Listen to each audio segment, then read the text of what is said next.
When Dwight D. Eisenhower ran for president in 1952, he made a blunt promise: "I will go to Korea."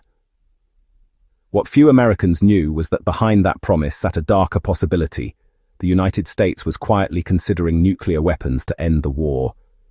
So, how did Eisenhower turn one of the Cold War's bloodiest stalemates into an uneasy peace? This is the story of how the Korean War ended and why it still hasn't. After World War II, Korea was split along the 38th parallel. The North fell under Soviet influence, the South under American protection. Tensions simmered until June 1950, when North Korean forces crossed the line, launching a full invasion of the South. What began as a civil war quickly became international. The United States, under a United Nations mandate, rushed in to defend South Korea. China entered the war on the North's side. By 1951, millions were dead, and the fighting had stalled into trench warfare eerily reminiscent of World War I. By the time Eisenhower took office, Americans were exhausted, and the war showed no sign of ending. Unlike his predecessor Harry Truman, Eisenhower was a five-star general who understood war's costs firsthand. When he won the 1952 election, the Korean War had dragged on for over 2 years with no victory in sight. In December 1952, before even taking office, Eisenhower secretly traveled to Korea. What he saw shocked him: frozen soldiers, static front lines, and staggering casualties for territory that barely moved. Eisenhower later said the war had become a senseless slaughter. His mission was clear: end the war, but without losing Korea or triggering World War III. Eisenhower used a mix of diplomacy and intimidation. Publicly, he supported peace talks already underway at Panmunjom. Privately, his administration sent a clear message to China and North Korea: the United States was willing to escalate. This strategy became known as brinkmanship. Eisenhower quietly expanded United States nuclear capabilities in the region and allowed hints, never explicit threats, that atomic weapons were on the table if negotiations collapsed. At the same time, he applied pressure on allies.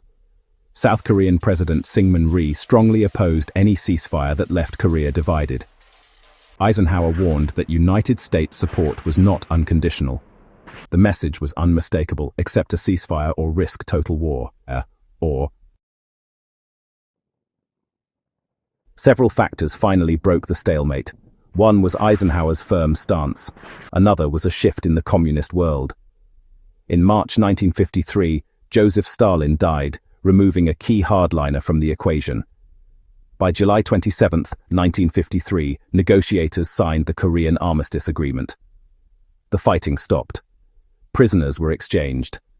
A demilitarized zone, or DMZ, was established near the original 38th parallel.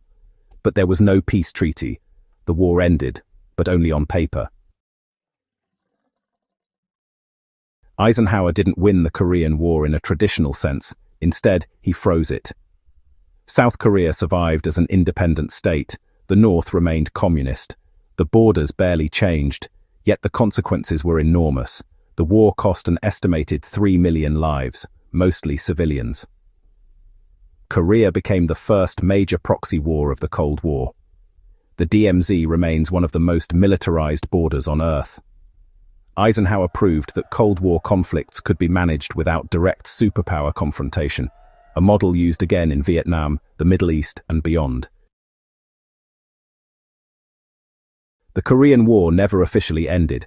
North and South Korea remained technically at war, divided by ideology, military power, and nuclear weapons. Modern tensions, missile tests, military standoffs, diplomatic summits, all trace back to Eisenhower's decision to accept an armistice instead of a decisive victory.